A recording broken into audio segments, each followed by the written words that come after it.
आप सभी सनातन धर्म प्रेमी बंधुओं माताओं बहनों को बहुत बहुत मंगलमय बधाई एवं शुभकामनाएं। चैनल में आगे बढ़ने से पहले हम आप सबको बता देते हैं, इस वीडियो को अधिक से अधिक शेयर एवं लाइक करें। जनमानस तक सभी सनातन धर्म प्रेमी बंधुओं को इस वीडियो को पहुंचाएं। जैसा कि आप सब जानते हैं, गुड़ी पड़वा को हमारा वैदिक सनातन धर्म का पर्व मनाया जाता है, जो कि 9 दिन तक चलता है, जिसे हम नव वर्ष के नाम से जानते हैं। तो ऐसे गुड़ी पड़वा उत्सव के महोत्सव से माता का कलश स्थापनम प्रथम दिवस, जिसे चैत्र नवरात्र प्रारंभ होते हैं, उसी समय से हमारा नव वर्ष प्रारंभ होता है। नव वर्ष का मतलब क्या है?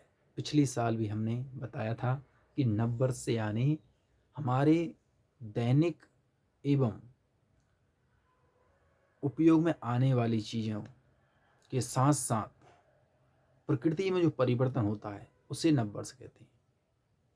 यदि जीवन में कोई परिवर्तन ना हो तो उसे नव वर्ष नहीं कह सकते। नव वर्ष का मतलब नवीन। नव वर्ष यानी कि नवीनता प्राप्त हो जाए।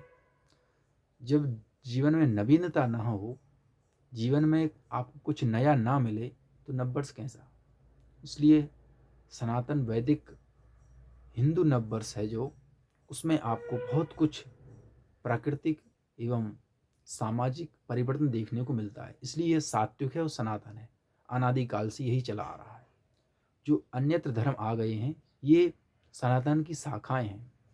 जैसे एक वृक्ष होता है, वृक्ष की शाखाएं होती हैं, उसी प्रकार सनातन की ये सभी धर्म शाखाएं हैं। हम सभी धर्मों का आदर करते हैं, सम्मान करते हैं, पर सनातन सनातन ही है और वैदिक है और सत्य है। सत्य ही सनातन है, सत्य ही राम है, सत्य ही ईश्वर है। तो जैसा कि हम इस वीडियो का तात्पर्य बनाने का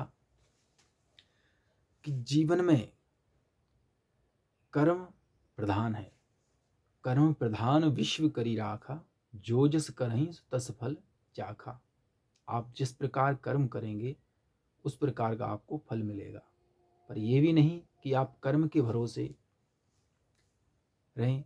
कर्म तो सभी कर रहे हैं, पर फल किसको कैसा मिलना है ये भगवान के हाथ में। इसलिए अपने कर्म को करते जाइए, फल भगवान देंगे। इसलिए भगवान की आराधना बंधन करना भी आवश्यक है कि भगवान ने आपके बारे में क्या सोच रखा है, क्या नहीं सोच रखा है, यह तो वही जानते हैं। हमारा कर्म है कर्म करना और भगवान की आराधना करना। अब ये चैत्र नवरात्र जो पक्ष आ रहा है, इसमें भगवान महाकाली, महालक्ष्मी, महासरस्वती तीनों शक्तियों की आराधना होती है और शक्ति से ही हम नव वर्ष का प्रारंभ करते हैं। शक्ति के 9वें दिवस में हमें भगवान राम की भक्ति प्राप्त होती है। इससे हमें यही तात्पर्य होता है कि शक्ति के माध्यम से हम राम जी को भज सकते हैं। हमारा उद्देश्य राम जी को प्राप्त करना है, तो हम माता के माध्यम से श्री सीताराम जी के चरणों में पहुंच जाएंगे। दैनिक एवं लोकाचार, आपके सामाजिक जीवन में जो भी समस्याएं हों उनके निवारण के लिए भी आप इस नवरात्रि उपलक्ष्य में नाना प्रकार के उपाय कर सकते हैं। यदि किसी के जीवन में अनेक बीमारियों का घर कर बैठा है, बीमारियां लाखों करोड़ों का इलाज करा लिया, आप स्वस्थ नहीं हो पा रहे हैं, तो एक बार हमारे कहने के माध्यम से आप माता का संपुटित मंत्र के द्वारा पाठ करा करके उसका विधिवत वैदिक शास्त्रों की विधि से कराइएगा, तो आपको लाभ प्राप्त होगा। ये हम अनुभव से बोल रहे हैं। हमारे बहुत सारे यजमानों को इस दुर्गा पाठ के माध्यम से अनेक प्रकार की बीमारियों से मुक्ति प्राप्त हुई है। तो आप सब भी, जिसको किसी भी प्रकार की बीमारी हो, कोई भी असाध्य रोग हो, जो बार बार डॉक्टर के पास जाने के माध्यम से भी नहीं मिट पा रहा, तो वह भगवान के माता रानी की कृपा से उस बीमारी में आपको लाभ मिलना प्रारंभ हो जाएगा।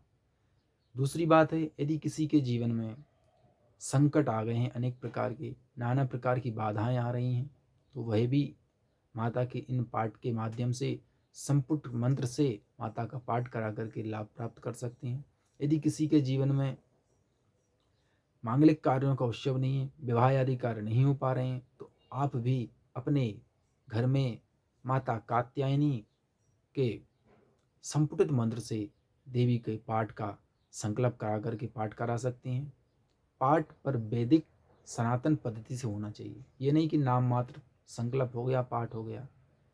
पाठ विस्तार सविधि होगा तो आपको लाभ मिलेगा ही। और पाठ फॉर्मेलिटी वाला होगा, सिर्फ अपना काम दिखाने के लिए कर दिया, पाठ हो गया, वो नहीं। यदि पाठ विधि विधान पूर्वक हुआ है, आपको लाभ तत्क्षण प्राप्त होगा।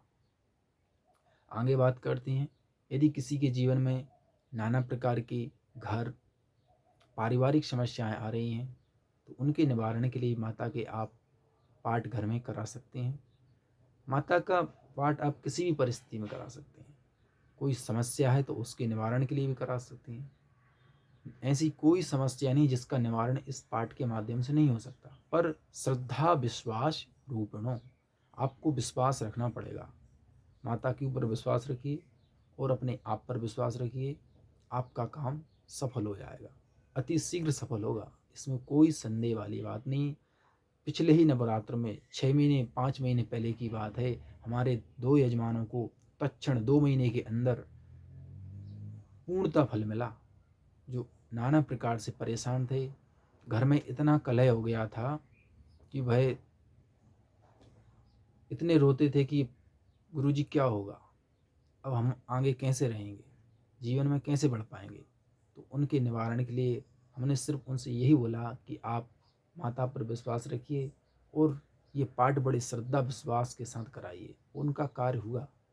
तो इस प्रकार आप भी अपने घर में यह संकल्प दे करके वैदिक विधान से पाठ कराएंगे तो आपको भी पूर्णता फल की प्राप्ति होगी, इसमें कोई भी संदेह नहीं है।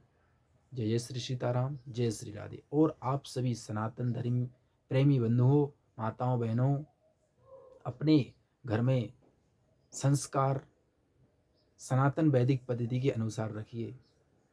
अंग्रेजों के मॉडर्न को कम से कम अपनाइए, क्योंकि सनातन वैदिक धर्म जो है आपको पूर्वजों की देन है, और ये मॉडर्न ज़माना है, ये कलयुग की देन है।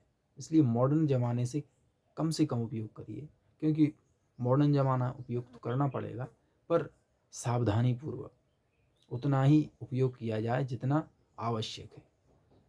अति सदा वर्जित, किसी भी चीज़ की अति हो वह वर्जित है, इसलिए सावधान रहें, सुरक्षित रहें।